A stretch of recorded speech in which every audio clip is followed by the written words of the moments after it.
پھر victory speech کے ساتھ مراد سعید باہر آئے گا اور پھر کمک پہنچے گی. جو باقی اور لوگ ہیں ان کو تیار تھا کہ پھر چھوٹے چھوٹے اور گروپس پہنچیں گے.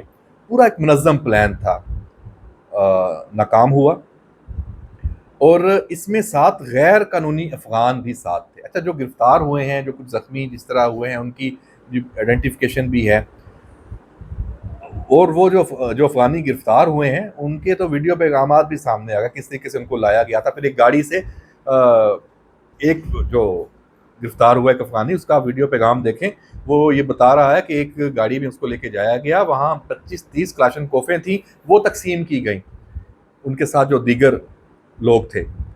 تو اور یہاں آپ نے دیکھا ایک اور بھی معاملہ کہ مراد سعید فیکٹر پی ٹی آئی میں کیا کر رہا ہے. یہ شروع میں کہاں سے ہوا ہے, یہ اسی طرح کی منصوبہ بندی یہ لوگ کرتے ہیں, اور اس کے بعد ہمدردیاں بھی سمیٹنی ہیں, مظلوم بھی بننا ہے, ریاست کو بھی ظالم دکھانا ہے, فوج کو, قانون نافذ کرنے والے ادارے حکومت, ان کو بھی انسانی حقوق کی خلاف ورزی, سنگین خلاف ورزیوں کا مرتکب آپ نے ثابت کرنا ہے. یہ ساری پلاننگ پوری دنیا کے سامنے. تو ارشد شریف جرنلسٹ, ان کے حوالے سے دیکھ لیں, جب ان کا یہ واقعہ ہوا قتل کا, پاکستان سے جب وہ باہر اور کینیا جب پہنچے ہیں, پہلے یو اے ای اور پشاور سے وہ گئے تھے, اس میں بھی مراد سعید کا کردار تھا. اور یہ ریکارڈ کا حصہ ہے کہ اس کی کالیں اور ایک تھریٹ الرٹ جاری کیا گیا, وہ بھی کے پی کی حکومت کی طرف سے, ان کے اداروں کی طرف سے, کہ بھائی یہاں سے نکلیں, آپ کی جان کو خطرہ ہے. وہ ان کو جس طریقے سے یہاں سے لے کے جایا گیا, اور پھر سب نے دیکھا اس میں بھی مراد سعید کا نام ہے. تو ابھی مراد سعید اگر گرفتار ہوتا ہے تو کیا ہوگا؟ تو قانون نافذ کرنے والے اداروں کو اب اس جب سرا مل گیا ہے تو اب سب اس کے پیچھے ہیں. اب وہ کے پی کے میں علی امین گنڈا پور کی چھتری میں ہے, اور اب بشرا بی بی بھی اگر وہاں پہ ہیں, تو پھر یہ سارے آپس میں ملی بھگت سے ہے.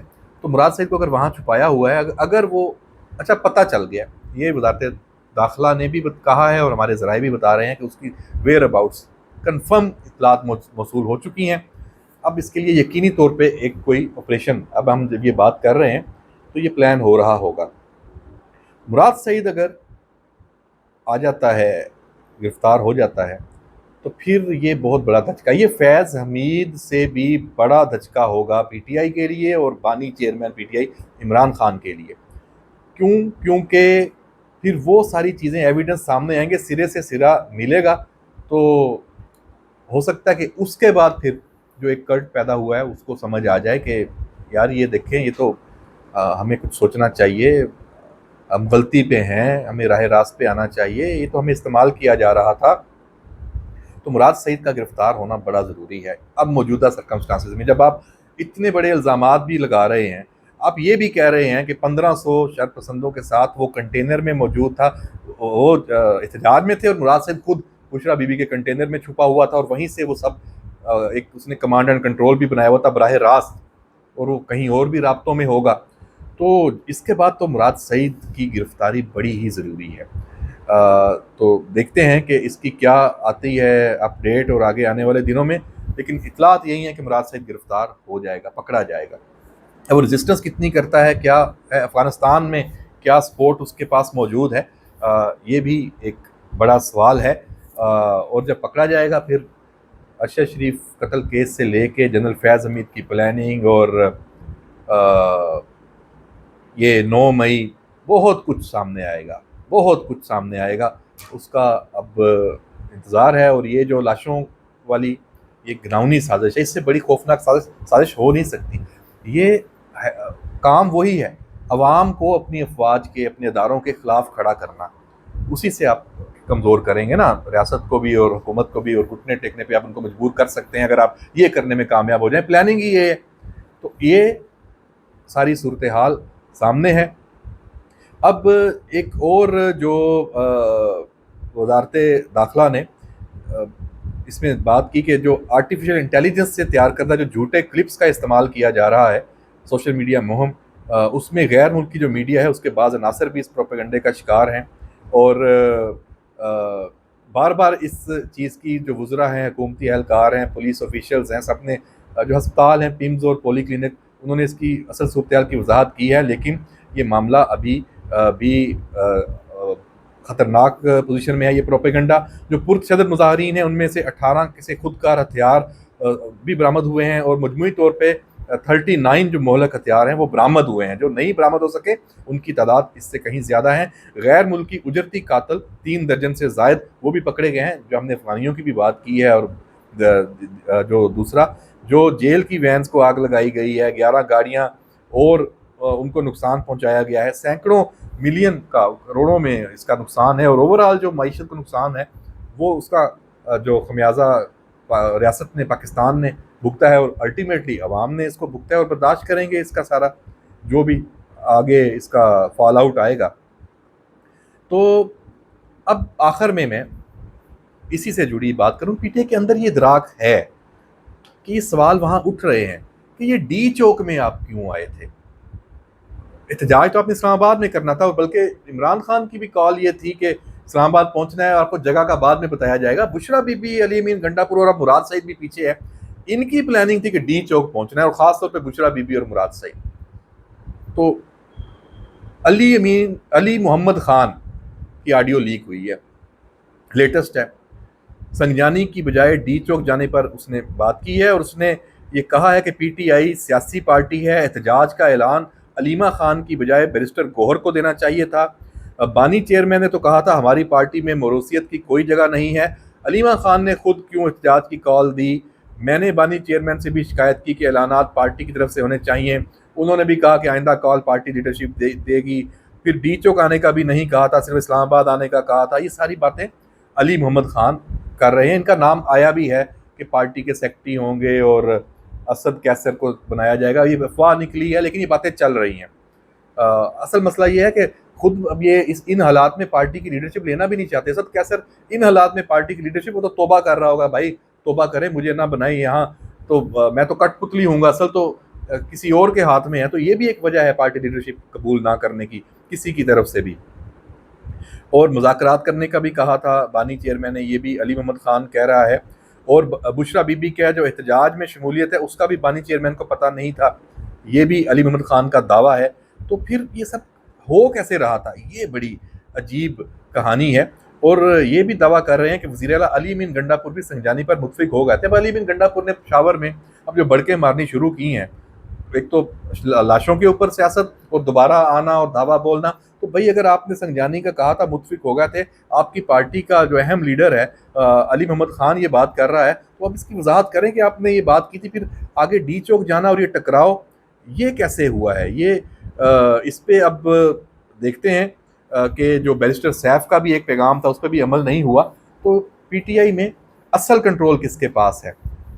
کیا یہ اب سب ایک دوسرے پہ ڈال رہے ہیں؟ پتہ سب کو تھا, یہ بھی ایک ممکنہ طور پہ ہو سکتا ہے. تو بہرحال یہ صورتحال ہے. آنے والے دن پھر ڈیولپمنٹس چل رہی ہیں, حالات ابھی ٹھیک نہیں ہوئے, اور پی ٹی آئی اور پشاور سے خاص طور پہ کے پی کے سے ایک دفعہ پھر جو صورتحال بنانے کی کوشش کی جا رہی ہے, اور پاکستان میں اداروں کو, فوج کو اور عوام کو آپس میں لڑوانے کے لیے جس طرح یہ متحرک ہوئے ہیں, یہ صورتحال سنگین ہے. اس کا تدارک ہونا چاہیے, اور اس کا تدارک کیسے ہوگا؟ Social media. میں آخر میں پھر یہ بات کروں گا کہ سوشل میڈیا پہ آپ یہ فائر وال لگا کے سپیڈ سلو کر کے اس سے رزلٹ نہیں نکلنا. جب تک سوشل میڈیا پہ جو انتشاری ہیں, ڈیجیٹل دہشت گرد ہیں جن کو آپ کہتے ہیں, ان کو کھلی چھوٹ رہے گی, یہ کام ہوتا رہے گا. اس کا سوچیں. اس پالیسی پہ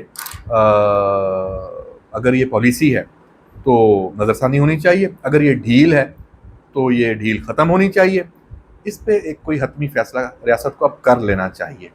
دیکھتے ہیں کہ آگے کیا ہوتا ہے. اجازت دیجیے, اللہ حافظ.